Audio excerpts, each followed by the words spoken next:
영국 하원의 유럽연합 탈퇴 즉 브렉시트 합의안 투표가 사상 최대 표차로 부결됐습니다. 메이 총리는 큰 정치적 타격을 받게 됐고 영국 정국은 대혼란이 불가피할 전망입니다. 미국 폼페이오 국무장관과 북한 김영철 노동당 부위원장이 워싱턴에서 오늘 17일부터 주말 사이에 회동할 가능성이 제기되고 있습니다. 두 사람이 만나면 2차 북미 정상회담 개최가 급물살을 탈 것으로 보입니다. 사흘 동안 계속됐던 미세먼지가 거치고 오늘은 한파가 찾아왔습니다. 서울 아침 기온이 영하 9도까지 떨어지고 낮에도 영하권에 머물겠습니다. 하지만 내일 다시 날이 풀리면서 미세먼지 농도가 올라가겠습니다. 카카오가 카풀 시범 서비스를 잠정 중단하자 중재 역할을 했던 민주당이 택시업계에 대화를 제안했습니다. 이번 주까지 답을 달라고 했는데 택시업계는 조만간 대화 참여 여부를 결정할 계획입니다. 문재인 대통령이 4대 그룹 총수 등 기업인들을 초청해 간담회를 열었습니다. 대통령은 일자리 창출과 투자, 혁신을 당부했고 기업인들은 규제 개혁에 속도를 내달라고 요청했습니다. 안전성 우려로 정부가 가동 중단을 권고한 태양광 에너지 저장 시설에서 또 불이 났습니다. 이번엔 전북 장수에서 불이 났는데 배터리 저장 시설을 모두 태워 10억 9천만 원의 재산 피해를 냈습니다. 굿모닝 YTN 3부 시작합니다. 영국의 유럽연합 탈퇴를 담은 브렉시트 합의안이 하원 투표에서 사상 최대 표차로 부결됐습니다. 영국 정부는 오는 21일까지 새로운 대안을 제시해야 하는데요. 메이 총리의 정치적 타격과 전국 혼란도 불가피해졌습니다. 김태현 기자가 보도합니다. 영국의 운명을 결정지을 중요한 투표에서 이변은 없었습니다. 영국 하원은 예상대로 유럽연합 탈퇴 협정 합의안을 부결시켰습니다. The ayes to the right 202, the noes to the left 432. 무려 230표 차이로 영국 의정 사상 최대 표 차이를 기록했습니다. 영국 정부는 오는 21일까지 플랜 B, 새로운 대안을 제시해야 합니다. 브렉시트 합의안은 영국과 EU 양측 의회에서 비준 동의를 받아야 하는데 앞서 하원의 승인 투표를 거칩니다. 테리사 메이 영국 총리는 합의안 가결을 호소했지만 이미 대세는 기운 뒤였습니다. 메이 총리는 큰 타격을 받게 됐으며 영국 정국은 대혼란이 불가피할 전망입니다. 향후 최악의 시나리오는 노딜 브렉시트입니다. 영국이 EU와 아무런 협정을 맺지 못하고 오는 3월 말 EU에서 탈퇴하는 것입니다. 이에 대비해 최근 식품과 의약품 등을 사재기 하는 영국인들이 부쩍 늘어났습니다. 메이 총리는 EU와 재협상이나 일부 내용의 수정을 추진한 뒤 합의안을 다시 승인 투표에 붙일 가능성이 있습니다. 또 영국 정부가 브렉시트를 연기하거나 제2의 국민투표를 실시하는 방안, 제1야당인 노동당이 조기 총선을 추진하는 방안 등의 시나리오가 거론되고 있습니다. YTN 김태현입니다.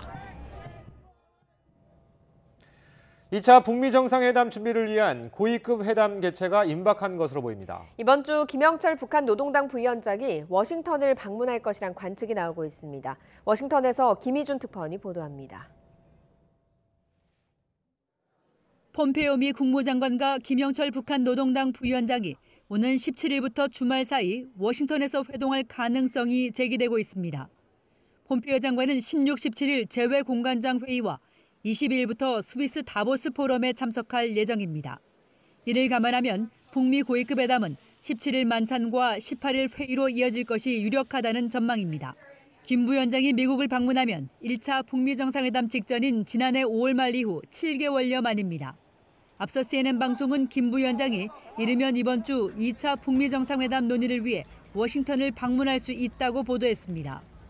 또 트럼프 대통령의 친서가 지난 주말 김정은 위원장에게 직접 전달됐다고도 전했습니다. 이에 따라 김 부위원장이 다시 트럼프 대통령을 만나 김 위원장의 답장 친서를 전달하며 2차 북미 정상회담에 징검다리를 놓을지 주목됩니다. 북미 고위급 회담에서는 무엇보다 트럼프, 김정은 두 정상의 2차 회담의 일정과 장소 등 세부 계획의 의견 접근을 이룰 것으로 보입니다. 또 비핵화와 상응 조치 교환에 의제 조율 진전 여부도 주목됩니다. 한편 최선희 북한 외무성 부상이 국제회의 참석차 스웨덴을 방문한 가운데 스티브 비건 대북정책특별대표와 첫 실무 접촉을 가질 가능성도 나옵니다. 국무부는 북미 고위급 회담과 실무 접촉 일정에 대해 아직 발표할 것이 없다며 말을 아꼈습니다. 지난해 11월 고위급 회담 직전 북한이 취소한 만큼 회담이 임박해서야 공식 발표할 것으로 보입니다. 워싱턴에서 YTN 김희준입니다. 밤사이 찬바람이 불면서 전국을 숨막히게 했던 미세먼지가 모두 해소됐습니다. 하지만 반짝 한파가 찾아왔는데요. 출근길 날씨 알아보겠습니다. 박현식 캐스터. 네, 광화문에 나와 있습니다. 자, 오늘은 마스크 대신 털모자를 썼군요. 네, 밤사이 찬바람이 미세먼지를 모두 밀어내고 공기가 깨끗해졌습니다. 어제 희뿌연 먼지가 가득했던 서울 도심이 이렇게 선명해졌는데요. 하지만 그만큼 반짝 한파가 찾아오면서 날이 무척 추워졌습니다. 오늘 아침 서울의 기온은 영하 10도로 어제 아침보다 11도가량이 낮고요. 칼바람의 체감온도는 영하 15도까지 떨어졌습니다. 경기 북부와 강원, 경북 내륙 지역에는 한파주의보가 내려졌습니다. 오늘 아침 철원 김화읍의 기온이 영하 19.8도로 전국에서 가장 춥고요. 대관령 영하 16.4도, 파주 영하 15.2도 등 어제보다 6도에서 11도가량 낮습니다. 낮 동안에도 기온이 크게 오르지 못하겠는데요. 서울 영하 1도, 광주와 대구 3도로 어제보다 2도에서 4도가량 낮겠습니다. 찬바람이 불면서 오늘 전국의 미세먼지 농도는 좋음에서 보통 수준을 유지하겠습니다. 하지만 내일은 금세 한파가 누그러지면서 다시 중국발 스모그가 유입되겠는데요. 내일 중서부와 전북 지역의 미세먼지 농도 나쁨 수준까지 오르겠습니다. 미세먼지 아니면 한파, 올겨울 날씨는 정말 잠잠할 날이 없습니다. 호흡기 질환에 걸리기 쉬운 때이니까요. 건강관리에 신경 써주시기 바랍니다. 지금까지 광화문에서 YTN 박현실입니다. 카카오가 택시 측과의 대화 재개를 위해 현재 시범 운영 중인 카풀 서비스를 잠정 중단하기로 했습니다. 카카오는 YTN과의 통화에서 택시업계와의 협력과 사회적 합의를 우선으로 원만하게 소통의 장을 만들기 위한 결정이라며 이같이 밝혔습니다. 특히 카풀 서비스를 논의하는 대화에는 어떤 전제도 없으며 서비스 출시를 백지화할 수도 있다는 열린 자세로 임할 계획이라고 덧붙였습니다. 이에 대해 여당인 더불어민주당은 사회적 대화와 타협을 위한 대승적인 결단을 높이 평가한다고 밝혔습니다. 민주당 택시 카풀 TF 위원장인 전현희 의원은 이같이 밝히고 택시업계도 사회적 대화에 적극적으로 동참해달라고 요청했습니다. 그러나 택시단체들은 국토교통부가 택시업계의 부정적인 여론을 활용하라는 내부 지침을 만들었다는 보도와 관련해 명확한 해명 없이는 대화에 나서지 않겠다고 거듭 밝혔습니다. 김태환 전국택시운송사업자연합회 사무처장은 카풀 서비스 중단은 환영할 일이지만 국토부가 내부 문건 보도에 대해 납득할 만한 해명을 내놓지 않으면 사회적 대타협 기구에 참여하지 않을 것이라고 말했습니다. 문재인 대통령이 4대 그룹 총수를 비롯한 기업인들을 청와대로 초청해서 간담회를 했습니다. 문 대통령은 주로 일자리 창출을 당부했고 기업인들은 규제 개혁을 요청했습니다. 김도원 기자가 보도합니다. 문재인 대통령이 지난주 중소벤처기업인에 이어 이번엔 대기업과 중견기업 대표들과 만났습니다. 이재용 삼성 부회장 등 4대 그룹 총수를 포함해 22개 대기업과 39개 중견기업 대표 등 129명이 초청됐습니다. 문 대통령은 올해 기업인들이 무엇보다 일자리 문제에 관심을 가져달라고 당부했습니다. 또 추격형이 아닌 선도형 경제로 탈바꿈하는 혁신의 주역이 되달라면서 기업의 혁신 노력을 적극 뒷받침하겠다고 강조했습니다. 기업의 경쟁력도 좋은 일자리도 또 모두 결국은 투자에서 나옵니다. 앞으로도 적극적인 사업 발굴과 투자에 더욱 힘써주기 바랍니다. 박용만 대한상공회의소 회장의 사회로 기업인들이 의견을 발표하면 정부 관계자들이 답변에 나섰습니다. 규제 개혁에 속도를 내달라는 주문에는 문 대통령도 공감했습니다. 공무원이 규제를 왜 유지해야 하는지 입증케 하고 입증에 실패하면 자동 폐지 토록하는 방식으로 바꿔야 한다고 생각합니다.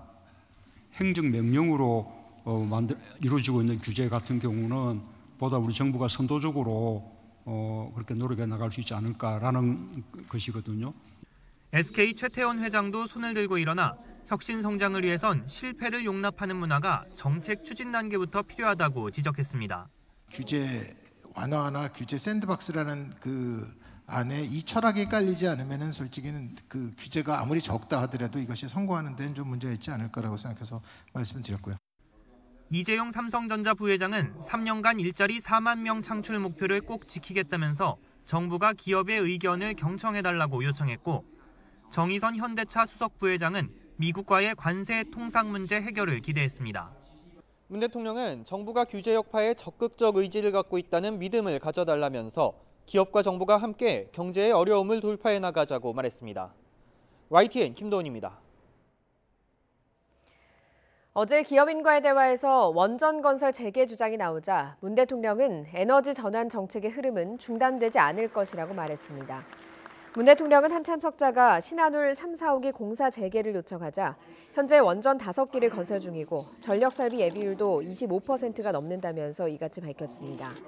다만 원전 분야의 기술력과 국제 경쟁력이 떨어지지 않도록 정부가 지원할 것이며 부품업체 등의 어려움에도 귀를 기울이겠다고 덧붙였습니다. 네, 방금 들어온 소식입니다. 사고 소식이 있습니다. 아파트 공사장에서 일산화탄소 중독으로 2명이 사망을 했다는 소식이 전해졌습니다. 지금 현재 아파트 공사장에서 일산화탄소 중독으로 2명이 사망했다는 소식이 전해졌는데요. 시흥의 아파트 공사 현장입니다. 일산화탄소 중독으로 보이고요. 2명이 사망을 했다는 소식이 들어왔습니다. 지금까지 전해지는 소식으로는 불 피우고 작업을 하다가 사고가 난 것으로 전해지고 있고요. 드럼통에 모닥불을 피우고 산소호흡기를 착용하고 작업 중에 일산화탄소 중독으로 사망한 것으로 추정된다고 전해지고 있습니다.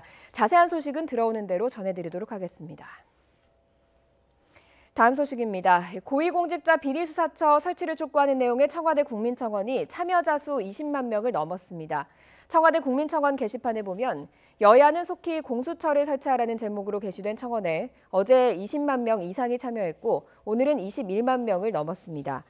지난 6일 조국 청와대 민정수석이 페이스북에 공수처법 등 법률 재개정이 필요한 검찰개혁은 법안을 만들어서 국회에 제출했지만 행정부와 여당의 힘만으로는 부족하다며 국민들께 도움을 호소하는 글을 올린 지 9일 만입니다. 최근 사표를 제출한 탁현민 청와대 의전비서관실 선임 행정관이 청와대에서 나가고 싶고 기회가 있을 때마다 실행에 옮겼다며 이번에는 가능할 것으로 본다고 밝혔습니다. 탁 행정관은 기자들에게 보낸 문자 메시지에서 자신은 할 수 있는 것을 다 했다면서 이제 새로운 감성과 시각이 필요한 시점이라고 사표 제출 이유를 밝혔습니다. 또 현재 공석인 의전 비서관으로 승진을 염두에 두고 사표를 낸 것이 아니냐는 해석이 나온 데 대해서는 그 자리는 자신의 자리가 아니라며 걱정하지 않아도 된다고 일축했습니다.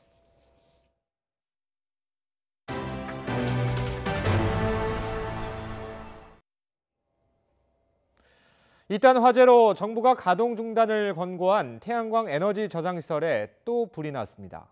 SK 브로드밴드가 운영하는 IPTV 서비스가 장애를 일으켜 가입자들이 불편을 겪기도 했습니다. 사건 사고 류충섭 기자가 종합했습니다. 전북 장수군에 있는 태양광 에너지 저장 시설이 불길에 휩싸였습니다. 불은 배터리 250여 개가 저장된 시설을 태우고 6시간 만에 꺼졌습니다. 이 불로 소방서 추산 10억 9천여만 원의 피해가 났습니다. 또 불을 끄려던 54살 이모 씨가 화상을 입었습니다. 오늘 새벽 청주시 오창과학단지 사거리에서 올란도 승용차가 마티즈 승용차를 들이받았습니다. 이 사고로 마티즈 운전자 등 2명이 다쳐 병원으로 옮겨졌습니다. 경찰은 술을 마신 채 올란도 승용차를 몰던 30대 운전자가 신호를 제대로 보지 못해 사고가 난 것으로 보고 있습니다. 어젯밤 서해상에서 기관 고장으로 표류하던 118톤급 구비선이 해경에 구조됐습니다. 사고 선박은 인천 북항을 출발해 목포항으로 가던 중이었습니다. 신고 2시간 만에 현장에 도착한 해경은 터는 3명을 구조하고 구비선을 태안군 가이도 인근으로 예인했습니다. 어젯밤 SK 브로드밴드가 운영하는 BTV가 접속 장애를 일으켜 고객들이 불편을 겪었습니다. 실시간 방송 시청에는 큰 영향이 없었지만 다시 보기 등 VOD 서비스를 4시간 동안 볼 수 없었습니다. SK 브로드밴드 측은 오늘 새벽 0시 반쯤 시스템을 복구했다며 고객들에게 불편을 끼쳐 죄송하다고 밝혔습니다. YTN 유충섭입니다. 체육계 폭행과 성폭력 파문과 관련해 대한체육회가 근절 대책을 내놨습니다. 하지만 한 발 늦은 대책이라며 비판과 함께 이기흥 대한체육회장의 사퇴를 촉구하는 목소리가 커지고 있습니다. 홍성욱 기자가 보도합니다. 이기흥 대한체육회장이 굳은 표정으로 고개를 숙입니다. 대단히 죄송합니다. 성폭력 파문으로 얼룩진 체육계를 대표해 사과의 뜻을 전한 겁니다. 이어 체육계 폭행과 성폭력 근절 대책을 발표했습니다. 성폭력 가해자는 물론 단체 역시 회원 자격을 영구 배제하기로 했습니다. 외부 기관을 통해 폭행과 성폭력 전수조사를 실시하고 그 결과에 따라 처벌 대상을 검찰에 고발하고 징계 공개를 약속했습니다. 홈페이지나 보도 자료 등을 통해서 처벌과 징계 내역에 대한 공시를 의무화하겠습니다. 비위와 연관된 지도자에 대해서는 재취업과 관련된 국내외 활동을 할 수 없도록 하고 성폭행 예방과 피해자 보호를 위해 선수촌 여성 부촌장을 채용하고 인권상담소를 설치하겠다고 밝혔습니다. 성적 지상주의로 점철된 현행 엘리트 체육의 시스템을 전면 재검토해 합숙, 도제식 훈련 방식의 전면적인 쇄신책도 연구하겠다고 했습니다. 과거 조재범 코치에 대한 발언과 사퇴 촉구 요구에 대한 기자들의 질문은 답변 없이 회견장을 떠나기 바빴습니다. 심석희 선수한테 그 조재범 코치 복귀 얘기하시는 건 사실인가요? 체육시민단체는 재발 방지 약속만 반복하고 있다며 이기용 회장의 사퇴를 촉구했습니다. 또 조재범 코치의 성폭력 의혹이 불거진 시점에 체육계의 성폭력이 꾸준히 줄고 있다는 홍보 자료를 낸 체육회를 비판했습니다. 특히 이 회장이 임기 초기부터 보훈 인사와 선수촌 탈의실 몰카 사건 등 각종 비위에 미온적으로 대처해 사태를 키웠다고 말했습니다. 지금 대한체육회가 이 문제를 방조했고 방관했고 이것이 계속적으로 유지 가능하게 놔둔 그러한 책임이 있다고 저는 생각하고요. 체육계 성폭력 파문 속 쇄신안을 발표한 체육회. 한발 늦은 대책이 효과를 거둘 수 있을지 관심이 쏠리고 있습니다. YTN 홍서욱입니다. 검찰이 어제 세 번째 조사로 양승태 전 대법원장에 대한 소환 조사를 마무리하고 이르면 이번 주 안에 구속영장을 청구할 방침입니다. 검찰은 또 국회의원의 재판 청탁을 받고 재판에 개입한 혐의로 임종원 전 차장에 대해 추가 기소했습니다. 권남기 기자입니다. 양승태 전 대법원장 소환 조사는 모두 세 차례에 걸쳐 이뤄졌습니다. 양 전 대법원장은 지난 11일 첫 조사에 이어 그제와 어제 이틀은 비공개로 출석했습니다. 네, 오전에 편견 선입견 말씀하셨는데 검찰 수사가 그렇다고 보십니까?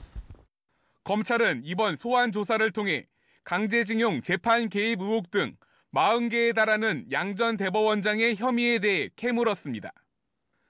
양 전 대법원장은 조사 내내 기억이 나지 않거나 실무진이 한 일이라며 혐의 대부분을 부인한 것으로 전해졌습니다.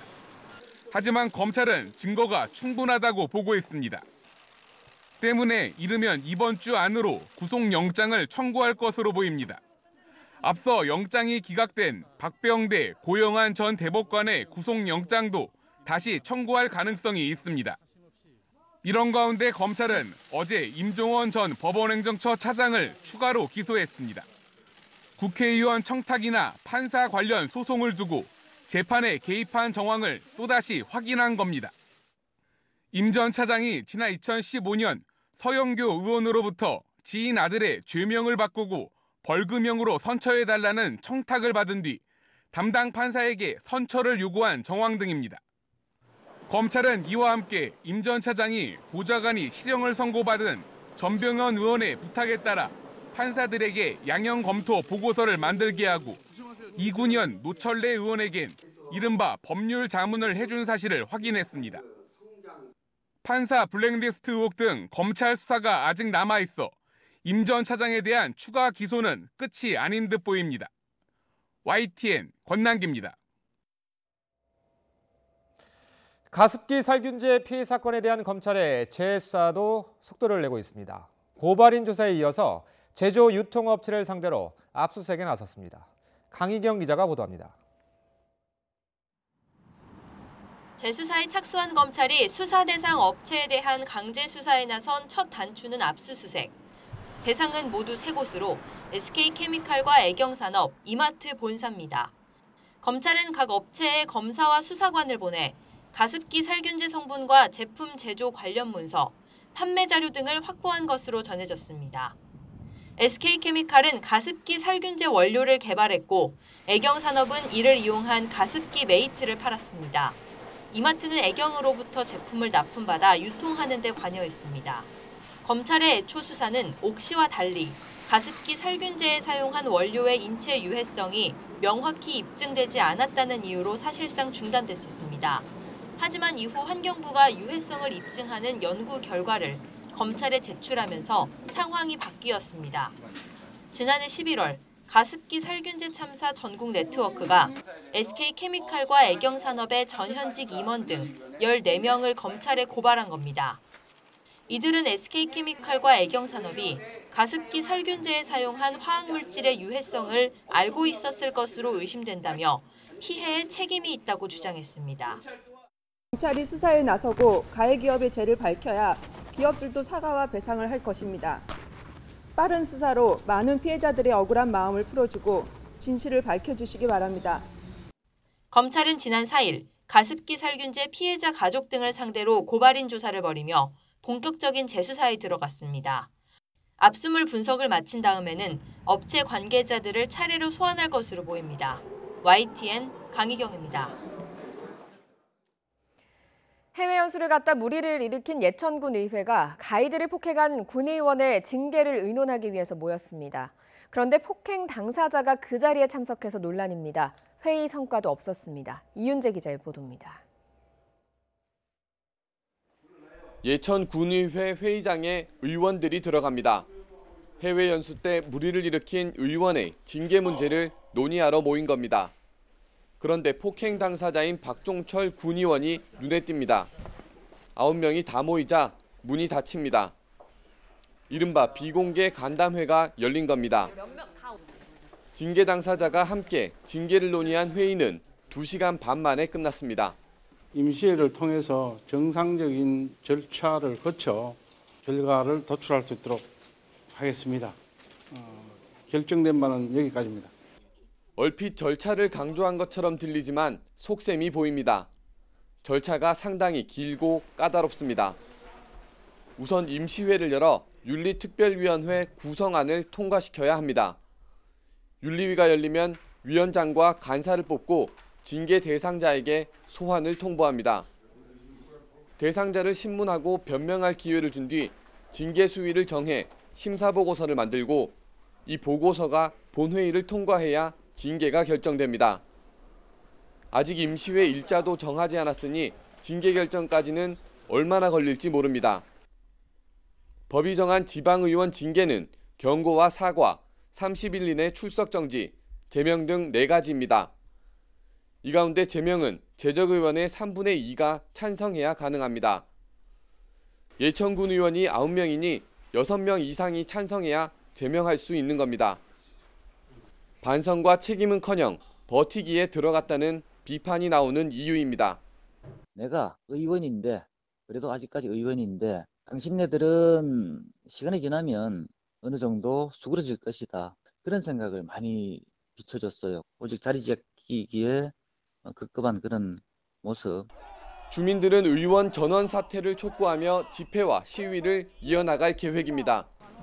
하지만 눈 감고 귀 닫은 군의원은 국민의 관심에서 멀어지기만을 기다리며 밥그릇 챙길 궁리만 하고 있다는 지적입니다. YTN 이윤재입니다. 경기도의회 세계상임위원회는 이달 중순 예정한 의원 해외 연수를 취소했습니다. 해외 연수를 취소한 상임위는 경제과학기술위원회와 여성가족교육협력위원회, 제2교육위원회로 모두 유럽으로 연수를 갈 예정이었습니다. 이들 상임위는 최근 예천군 의회 추태 등으로 나빠진 여론을 의식해서 연수를 취소하기로 한 것으로 알려졌습니다. 국방부가 2년마다 발간하는 국방백서의 적 개념이 지난 2010년 이후 8년 만에 달라졌습니다.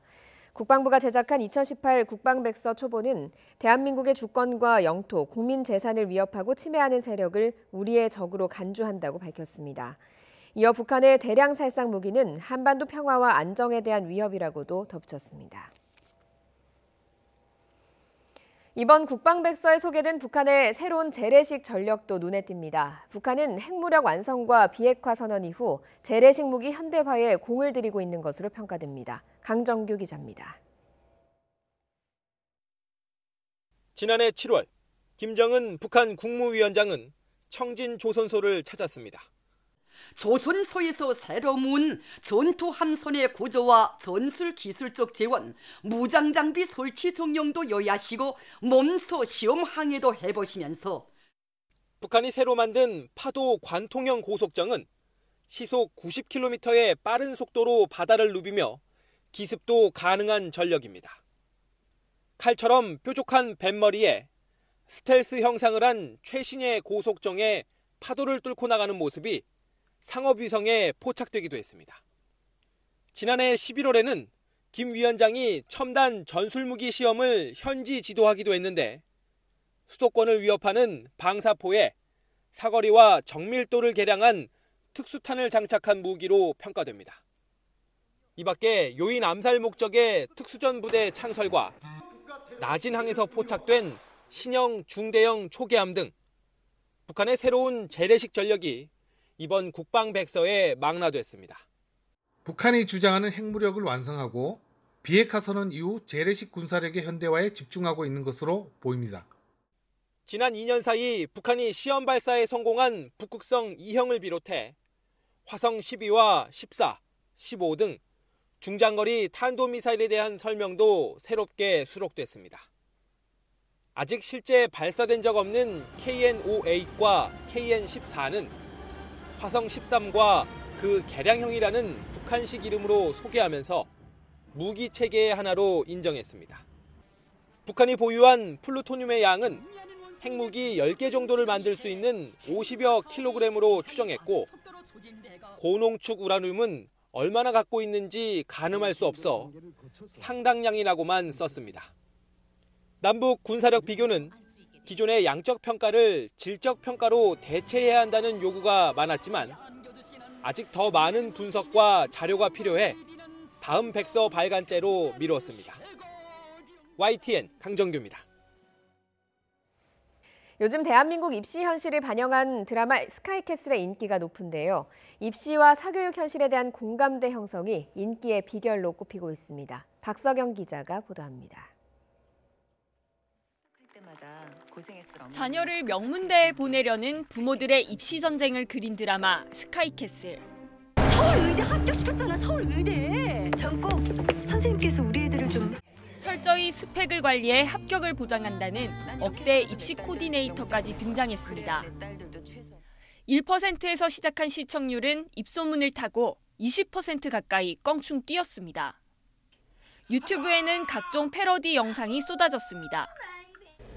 네, 선생님. 어머, 선생님. 네, 선생님. 선생님. 선과 악 구분 없는 입체적인 캐릭터의 개성을 배우들이 잘 표현해낸 덕분입니다. 제 말을 전적으로 믿으셔야 합니다, 어머니. 또 익숙한 소재인 재벌 대신 기득권 대물림의 혈안이 된 의사와 법조인 등 전문직 종사자들이 펼치는 예측 불가 이야기와 그렇게 비싼 사교육을 받는단 말이에요? 다들 자기 직업을 자식들에게 물려주고 싶어 하니까요.